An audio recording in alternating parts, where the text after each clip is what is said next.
قال النبي صلى الله عليه وسلم كل أمتي يدخلون الجنة إلا من أبى قيل ومن يأبى يا رسول الله قال من أطاعني دخل الجنة ومن عصاني فقد أبى أو كما قال النبي عليه الصلاة والسلام. میرے محترم بھائی عزیز و دوستو، اللہ جل جلالہ و منوالہ کا احسان اور کرم ہے کہ اللہ جل جلالہ ہمیں ایمان کی دولت سے نوازا ہے. یہ ایمان، اس کی قیمت دنیا کی کوئی چیز سے نہیں چکا سکتے انسان. ذرہ برابر کے ایمان کی قیمت ہے اس دنیا کے 10 دنیا کے برابر جنت. سبحان اللہ.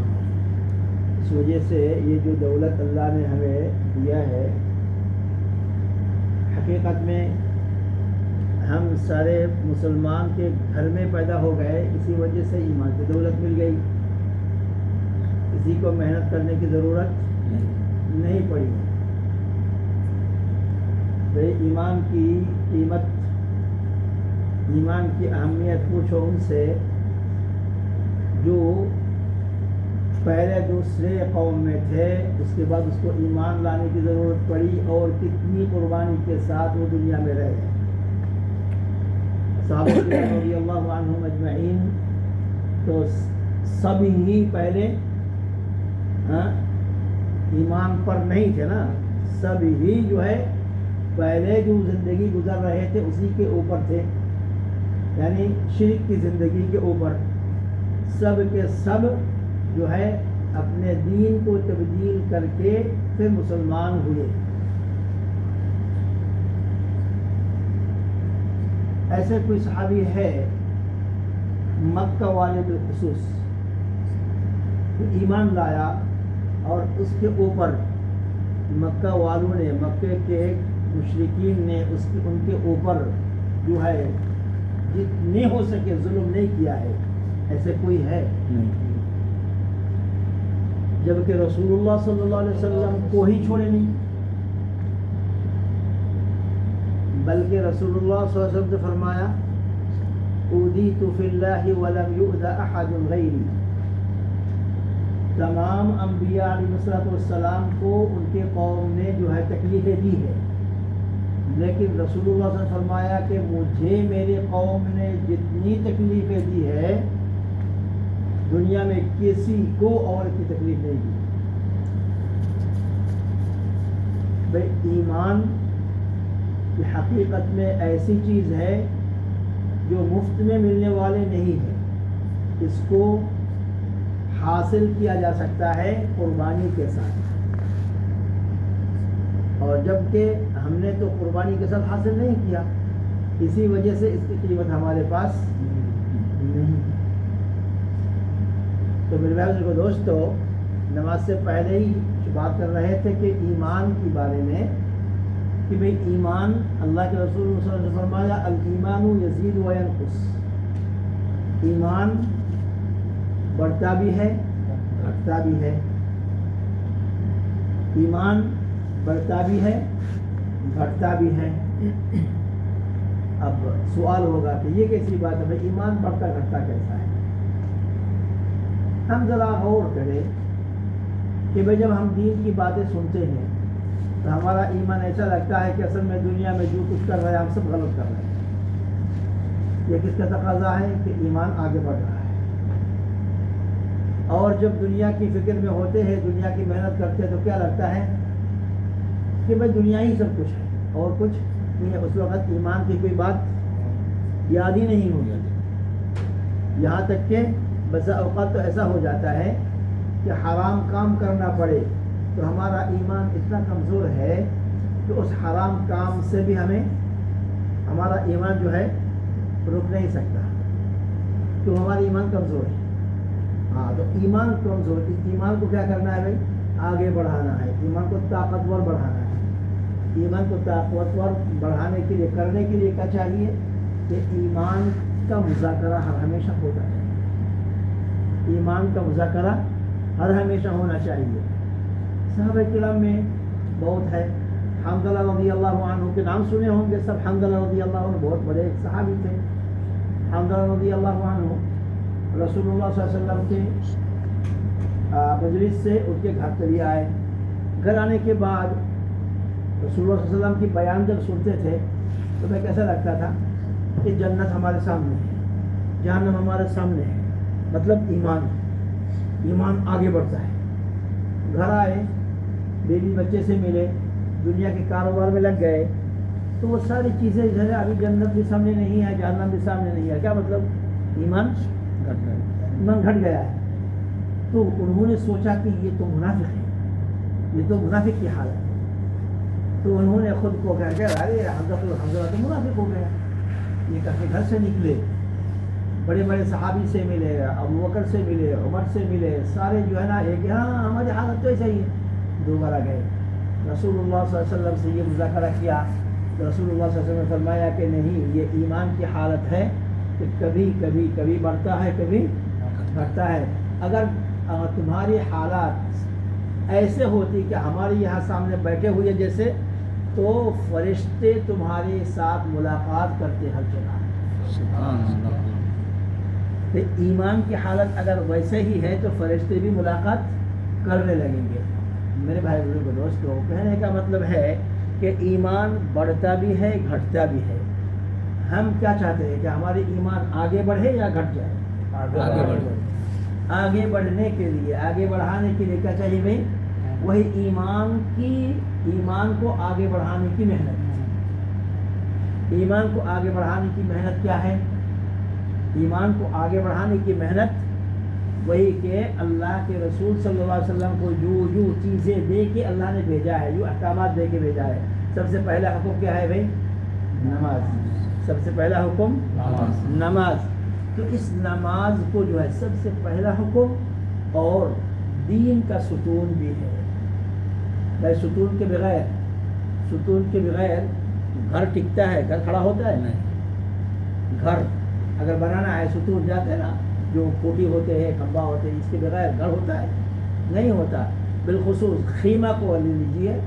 خیمہ کو اگر لگانا ہے تو کیا کرنا ہے؟ چھوٹے چھوٹے کونے کونے میں ڈال دیتے ہیں, بیچ میں کھڑا کر. نماز وہ بیچ کی جو ہے ستون ہے. ایمان تو ہے, یعنی خیمہ تو ہے, چاروں کونے سے لگا دیا ہے, ایمان تو ہے, اس کے اندر رہنے کی کوئی گنجائش ہے. جب بیچ میں کھڑا نہیں کریں گے, وہ خیمہ کے اندر رہ سکتا ہے کوئی؟ مطلب یہ دین کھڑا نہیں ہے, ایمان کھڑا نہیں ہے. اب ایمان کو کھڑا کرنے کے لیے وہ نماز ہے. الصلاۃ عماد الدین. فرمایا نا, الصلاۃ عماد الدین, من اقامها فقد اقام الدین. جس نے ایمان نماز کو قائم کیا اس نے دین کو قائم کیا. ومن ترکها فقد هدم الدین. جس نے ایمان کو, جس نے نماز کو چھوڑ دیا ہے, اس نے اپنے دین کو برباد کر دیا ہے. دوسری جگہ ہے اللہ کے رسول صلی اللہ علیہ وسلم فرمایا, ما بیننا و بین الشرک والکفر ترک الصلاۃ. کافر اور مشرک اور مسلمان ہمارے مدد کیا فرق ہے؟ کہ وہ نماز نہیں پڑھتے, ہم نماز پڑھتے ہیں. اگر وہ بھی نماز نہیں پڑھتے اور ہم بھی نماز نہیں پڑھتے تو کیا فرق ہے؟ کوئی فرق نہیں ہے. بہت پہلے کی بات ہے, تقریباً 1988 سال میں بنگلہ دیش میں ایک جگہ امامت کرتا تھا اور ایک حفظ کا تحفیظ میں پڑھاتا تھا 1988 سال میں. تو میں جہاں امامت کرتا تھا تو ایک بندے کے ساتھ ملاقات ہوئی. وہ بندہ پہلے نماز نہیں پڑھتا تھا, پھر نماز پڑھنا شروع کیا. کب سے نماز پڑھنا شروع کیا وہ مجھے واقعہ بتا رہا تھا کہ بھائی ایک دن ایسا ہوا کہ وہ اور اس کے ساتھ ایک ہندو, دو شخص دونوں بازار گئے ہوئے تھے. بازار سے واپس لوٹ رہے ہیں. تو بازار سے جب واپس لوٹ رہے ہیں تو مغرب کا وقت ہے. تو ہندو اور مسلمان دونوں کے درمیان تھوڑا کیا ہو گیا, بات لے کر کے تھوڑا بات چیت ہو گئی. تو ہندو کہتا ہے کہ میں بہتر ہوں اور مسلمان کہتا ہے میں بہتر ہوں. تو ہندو شخص نے کہا کہ اگر تو بہتر ہے تو بتا تیرا بہتریت کیا ہے. تو وہ کہنے لگا کہ میرے دن کا ڈریس ایسا ہے. کہ اچھا ابھی تیرا نماز کا ٹائم نہیں ہے؟ ہندو نے پوچھا تھا. ہاں نماز کا ٹائم ہے. اچھا اگر تو بہتر ہے تو نماز کا ٹائم ہے تو نماز پڑھ کیوں نہیں گیا؟ تو کیسا بہتر ہوا میرے سے؟ ہندو نے کہا کہ اگر تیرا نماز کا ٹائم ہے تو اگر بہتر ہے تو نماز کے ٹائم کیوں نہیں گیا؟ تو کیسا بہتر ہے؟ تو کہا کہ میرے دل میں ایسے لگا کہ حقیقت میں مسلمان تو میرا پہچان کیا ہے؟ میں مسلمان ہوں، میرا پہچان کیا ہے؟ نماز نہیں ہے تو میرا پہچان کیا ہے؟ تو میرے بھائی دوستوں، ایمان کو بڑھانے کے لیے سب سے بہترین طریقہ ہے نماز. کیسے نماز کے اندر؟ نماز اللہ سے تعلق ملتا ہے.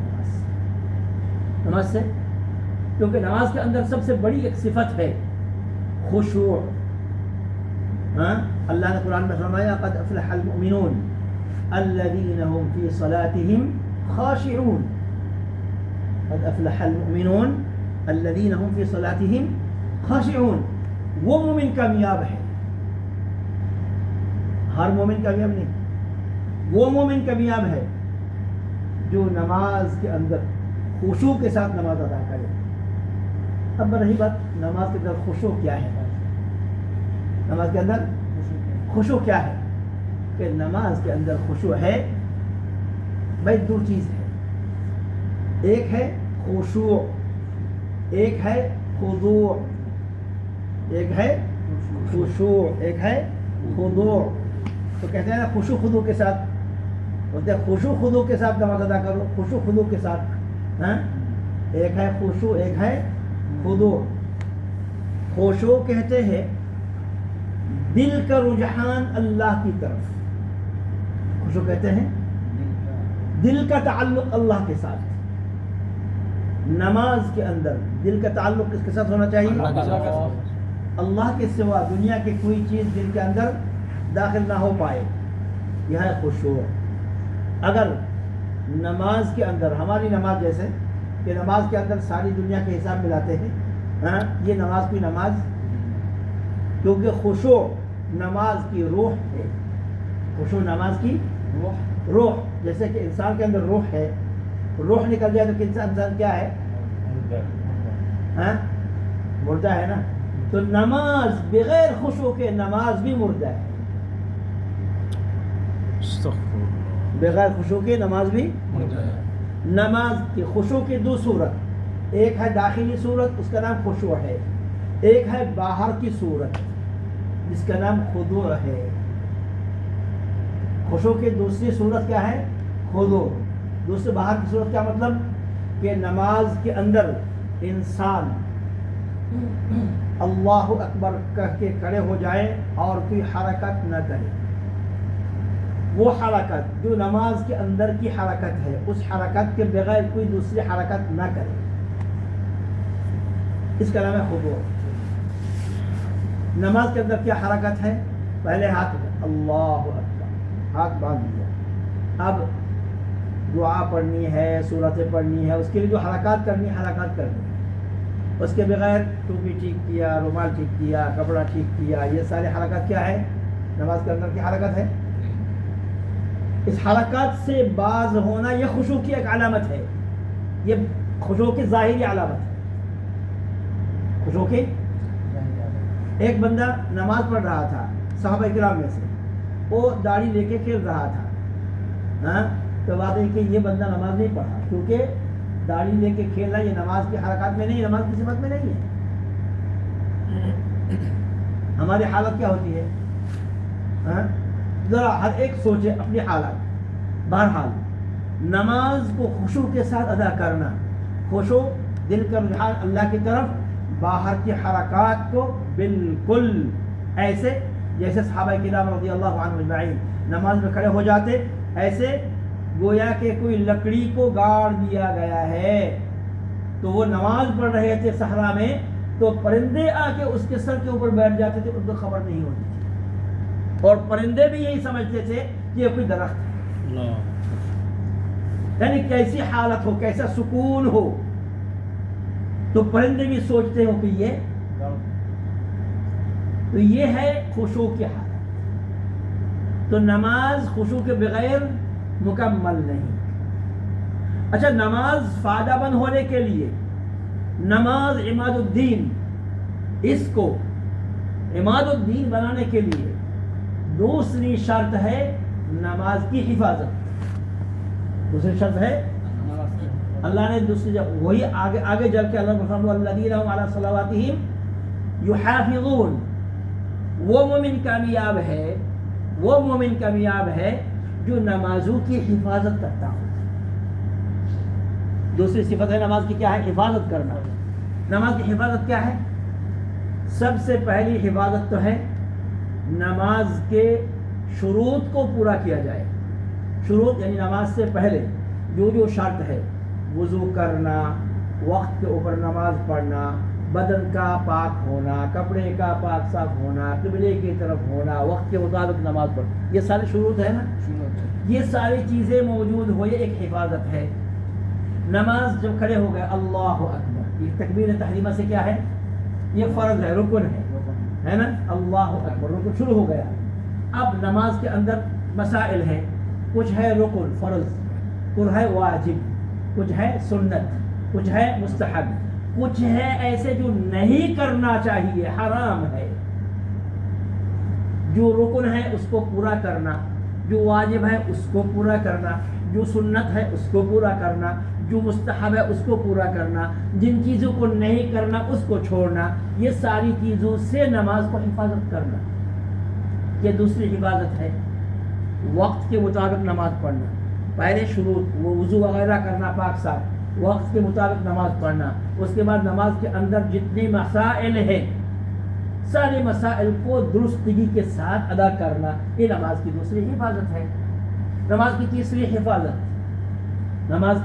تیسری حفاظت نماز کو اللہ کے لیے ادا کرنا، غیر اللہ سے پاک.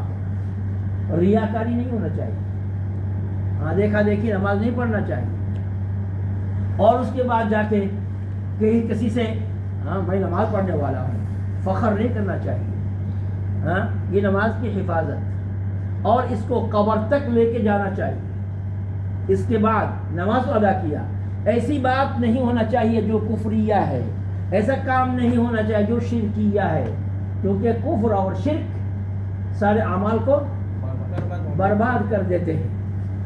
تو یہ نماز کی حفاظت. اللہ نے کیا فرمایا؟ من جاء بالحسنۃ فلہ عشر امثالها. عربی میں جاء بشیء اس کا مطلب کسی چیز کو لے کے آیا، کسی چیز کو لے کے آیا. اللہ نے فرمایا من جاء بالحسنۃ، جو مجھ تک یعنی مرنے کے بعد تک کوئی نیک کام لے کے آیا، کرنے ہی سے 10 گنا نہیں، کرنے ہی سے 10 گنا نہیں، بلکہ اس کی حفاظت، قبر تک لے کے جانا عمل. تو اس کی حفاظت، نماز کی حفاظت. اور دوسری بات ہے، اور یہ تو دوسری بات. تیسری بات یہ ہے نماز کا پہلے کیا ہے؟ خشوع.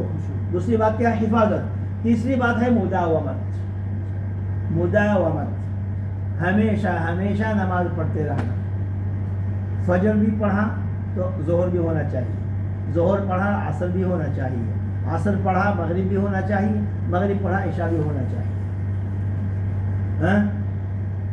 فجر سوتے ہوئے چلا گیا، نہیں پڑھا تو ٹھیک ہے، عصر ظہر پڑھ لیں گے. ظہر پڑھ لیا، پھر عصر کام کرتے ہوئے تھک گئے، پھر عصر بھی چلی گئی، پھر مغرب. یہ کیا ہے؟ یہ مداومت ہے. یہ مداومت نہیں، بلکہ ہمیشہ فجر بھی ٹھیک سے وقت کے اوپر حفاظت کے ساتھ، اور ظہر بھی، عصر بھی، مغرب بھی، عشاء بھی. اور ساتھ اس کے ساتھ کیونکہ ہم ہیں کمزور، نہ جانے فرض نماز صحیح سے ہو پاتی کہ نہیں، اس کے ساتھ نفل کیا ہے؟ پہلے جو ہے 12 رکعت سنت. پہلے کیا ہے؟ 12 رکعت سنت. کون سی 12 رکعت سنت بھائی؟ زور سے فجر سے پہلے 2 رکعت، زور سے پہلے فجر سے پہلے 2 رکعت، زور سے پہلے 4، کتنے ہوئی؟ 6. زہر کے بعد کتنے؟ 2. 8, مغرب کے بعد 2, 10, عشاء کے بعد 2, کتنے ہو گئے؟ یہ 12 رکعت. یہ 12 رکعت کی حفاظت اللہ کے رسول صلی اللہ علیہ وسلم نے فرمایا اگر کسی نے یہ 12 رکعت روزانہ ادا کرے تو روزانہ اس کے لیے جنت میں ایک گھر بن جائے. روزانہ ایک گھر بن جائے گا. بھئی فجر فرض کی کتنی رکعت ہیں؟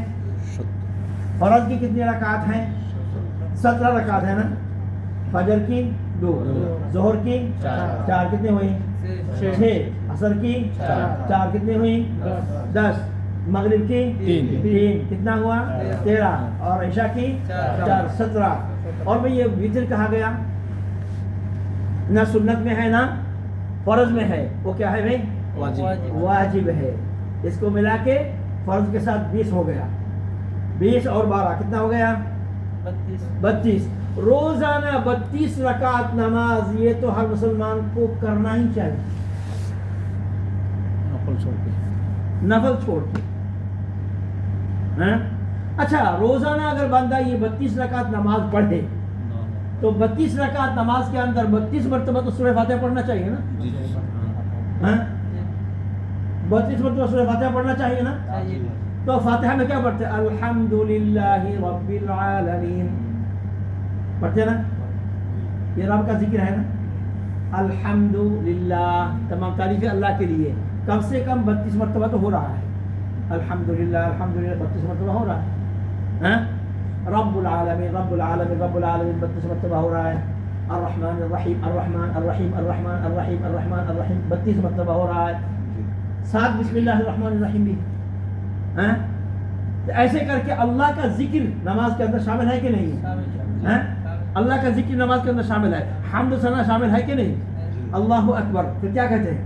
سبحانک اللہم وبحمدک وتبارک اسمک وتعالی جدک ولا الہ غیرک. پڑھ رہے نا. یہ اللہ کا حمد ثنا ہے نا. اس کا نام کیا ہے بھائی؟ اس کا نام ہی کیا ہے؟ ثنا کا کیا مطلب ہے؟ ثنا کا کیا مطلب ہے؟ تو کس کو پتا ہے ثنا کا کیا مطلب ہے؟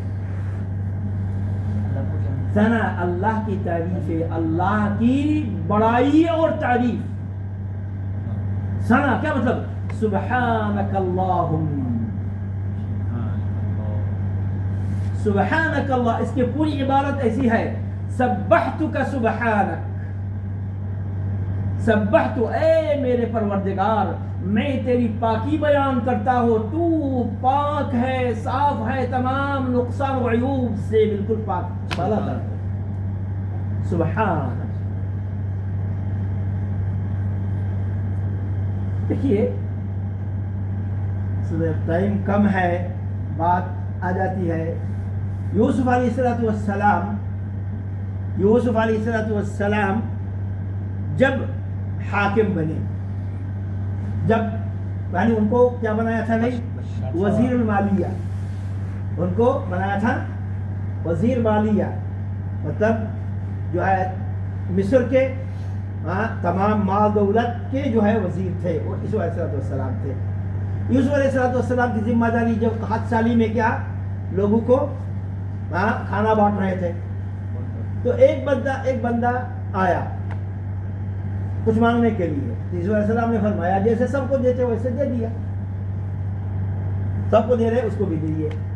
تو وہ بندہ جوان, تو یوسف علیہ السلام نے کہا کہ مجھے اور کچھ دے دیجیے, میں حاجت مند ہوں. تو پھر یوسف علیہ السلام رحم دل تھے اور کچھ دیے. پھر تیسرے مرتبہ پھر کہا, پھر یوسف علیہ السلام اور دیے. تیسرے مرتبہ بھی, چوتھے مرتبہ پھر یوسف علیہ السلام نے فرمایا ایسے نہیں مانگتے, ایسے مانگا نہیں کرتے. تو جوان کہہ رہے کہ میری پہچان اگر آپ جان لو گے, میری پہچان اگر جان لو گے میں کون ہوں, تو آپ مجھے اتنا دو گے میں بتا نہیں سکتا بھائی کون ہو, کون ہو. کہنے لگا کہ آپ زلیخا کے گھر میں رہتے تھے نا, اس کے گھر میں غلام تھے. کہاں غلام تھا؟ کہ زلیخا نے آپ کے اوپر تہمت دی تھی نا، زلیخا نے آپ کے اوپر تہمت دی تھی نا، ہاں تہمت دیا تھا، پھر جیل میں بھیجا تھا نا، جیل میں بھیجا تھا، لیکن آپ کے اوپر سے تہمت ہٹانے کے لیے ایک بچہ جو ہے اب گواہی دیا تھا کہ آپ کا کوئی قصور نہیں ہے، اب وہ بچے کو جانتا ہے کہ میں وہ بچہ ہاں میں وہ بچہ ہوں. پھر یوسف علیہ السلام نے ان کو جو ہے 100 بندہ کو جو دیا جاتا ہے اتنے مقدار میں اس کو دیا. 100 بندہ کو جتنا ملتا ہے اتنا دیا. اب اللہ جل جلالہ یوسف علیہ السلام سے خطاب، اے یوسف تم نے اس بندہ کو اتنا کیوں دیا؟ اتنا کیوں دیا؟ کہ یا رب العالمین اگر وہ اس دن میری بارے میں گواہی نہیں دیتی، میری پاکی بیان نہ کرتا تو میں یاد نہیں ہوا تھا، مجھے تو قتل کر دیا جاتا. تو جس نے میری براءت، تو اس کو تو انعام ملنا چاہیے. تو پھر اللہ جل جلالہ یوسف فرما رہے اے یوسف یہ بندہ تیری براءت ایک مرتبہ ظاہر کیا ہے. ایک ہی مرتبہ دیا تھا نا، ایک ہی مرتبہ یا زیادہ؟ ایک ہی مرتبہ. تو نے اس کو اتنا دیا ہے.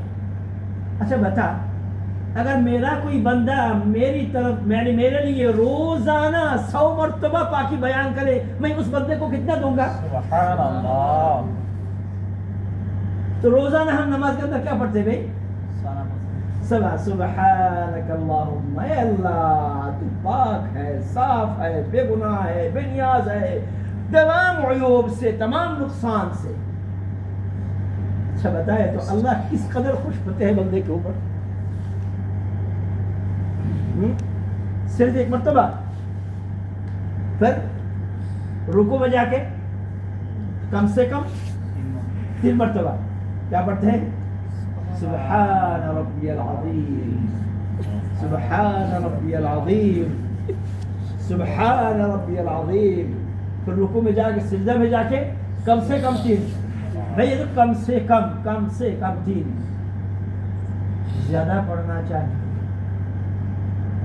ہم تو نماز اتنی جلدی ہوتی ہے ہماری نماز کہ 3 مرتبہ بھی جو ہے نا کبھی ٹھیک سے نہیں ہوتا. اور کیا کیسے پڑھتے ہیں ہم؟ سبحان اللہ سبحان اللہ سبحان اللہ. سمجھ میں نہیں آتا. ایسے پڑھنا چاہیے. ایسے پڑھنا چاہیے کیسے؟ سبحانک اللہم وبحمدک وتبارک اسمک وتعالی جدک ولا الہ غیرک، سبحان ربی العظیم، سبحان ربی العظیم، سبحان ربی العظیم. ایسے سبحان ربی الاعلی صاف اور عزت احترام کے ساتھ دل سے. تو اللہ نے فرمایا کہ جو بندہ میرے لیے 100 مرتبہ کریں گے تو بتا. اچھا نماز میں اگر ہم حساب کریں 32 رکعت نماز ہے نا، 32 رکعت نماز ہوئی نا، 32 رکعت نماز. ہر رکعت نماز میں 3 مرتبہ رکوع میں، تو 32 کتنا ہوا؟ رکوع میں سجدہ میں 32 کتنا ہوا؟ ہر مرتبہ ثنا سبحانک اللہم، ثنا تو ایک مرتبہ پڑھتے ہیں، تو ٹوٹل ملا کے کتنا ہو گیا پھر؟ 96. دونوں کتنا ہے؟ رکوع میں 96، سجدے میں 96. تو جو بندہ دل سے روزانہ اللہ کی پاکی بیان کر رہا ہے، اللہ اس کو کہاں لے کے جائے گا؟ کہ نماز ایمان کی ترقی کی علامت ہے. ایمان آگے بڑھاتا ہے نماز. اگر نماز صحیح ہو تو اس وجہ سے نماز کو صحیح کرنا میرے دوست. اور ایمان اور نماز کو صحیح کرنے کے لیے ایمان کے پیچھے محنت چاہیے، نماز کے پیچھے محنت چاہیے. ایسے اگر نہیں نماز سیکھیں گے تو کہاں سے نماز ادا کریں گے؟ ایسے اسی وجہ سے کہا جا رہا ہے بھائی کہ نماز تو ویسے پڑھو جیسے رسول اللہ صلی اللہ علیہ وسلم نے نماز سکھایا ہے. صلو کما رأیتمونی اصلی،